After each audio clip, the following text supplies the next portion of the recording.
Hi, my name is Sheena Joy, and I'm here to make a card as part of the July release for Candy Grace Creations.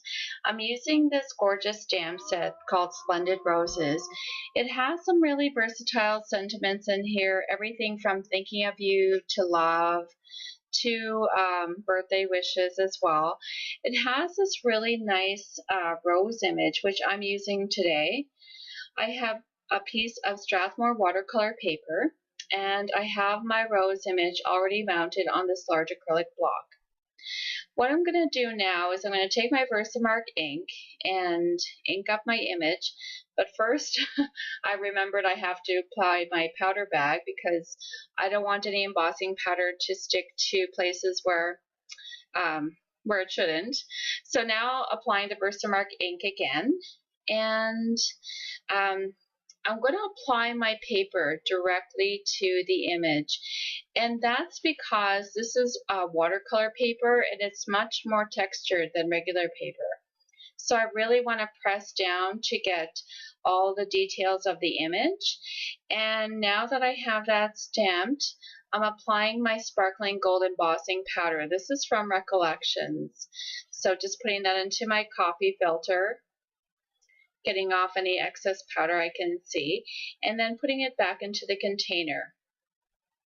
Now I'm applying my heat tool and setting the embossing powder, and as it sets, you can see the sparkle come out as the gold embossing powder is setting, and it just looks so beautiful. Doing the back just to reduce warping and just kind of bending it back in place while it's still hot.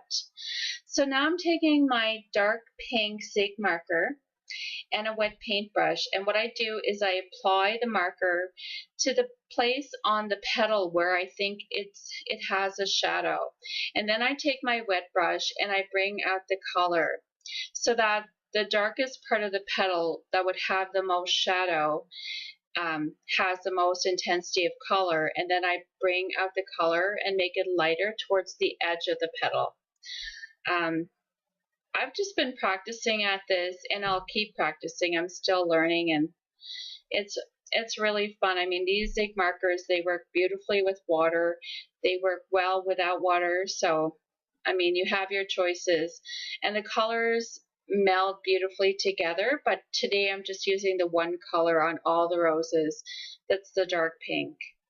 So again, what I do is I put the color down towards where I think the shadow would be, and then I take my wet brush and I bring the color out, and sometimes I just rinse off my brush to get some of the color off so that it's not a uniform color, so it's darkest towards the center and lighter towards the edge.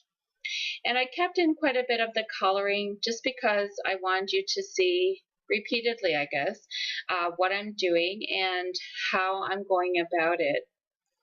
And I remember when I first started, I was really intimidated by watercoloring, but it's just a matter of practicing. And like I said, I'm really very much still learning. So, like I said before, this video is part of the July release blog hop, and I'll have a link below the video for the blog hop, and there's prizes to be won, and there's tons of inspiration, and so join us and come on over.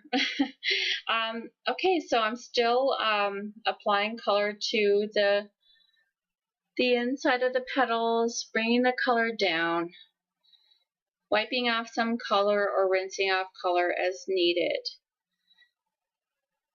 You could actually use more than one color if you want to, like I mentioned, but you know what? You really don't have to, because just from one color, you can actually get, like, you just get varying intensities. So you get a lot of variation even with one Zig marker. All right, on the third rose here, I'm doing the same thing. I did switch to a 0 brush for this one. I think I started off with a 4 or a 3 on the larger ones, and because this rose is smaller, I'm using a smaller brush, and again using the darker towards the base or where I think the shadows would be, and then just bringing out the color. It's just beautiful. Like, this dark pink is such a intense, bright gorgeous color, and with that sparkling gold embossing powder, it's just beautiful. To add even more sparkle, I'm using my Wink of Stella pen. This was recently given to me by my niece Ona, and well, she knows how much I love Wink of Stella, and she knows how much I love glitter. So using this now, thank you, Ona. All right, so applying it to all the roses and the leaves too, and just taking off the color that was left on the brush tip. So now I'm going to bring it closer so you can see all that shine, and just beautiful.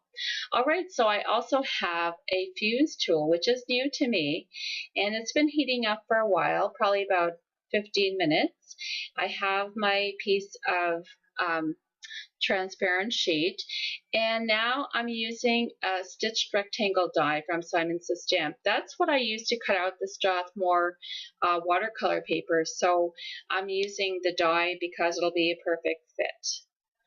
I'm doing it on 3 sides of the die because I need to have one side open to slip in the card and the sequins that I'm going to put in there. You can use a glass mat. I'm using this little mat that I don't mind if it burns. So just, but I think they recommend a glass mat. All right, so I'm using these sequins from Kenny Grace Creations. I used labels right from the packaging to label my containers, which I recently got from Michael, so it really works for me. And you can see one of the new mixes is called Tropical Treasure. It's just beautiful. Look at those colors, gorgeous. And there's the moonbeams, and beautiful, all that sparkle, just love it. So those are the 2 new sequin mixes that I'm going to be using.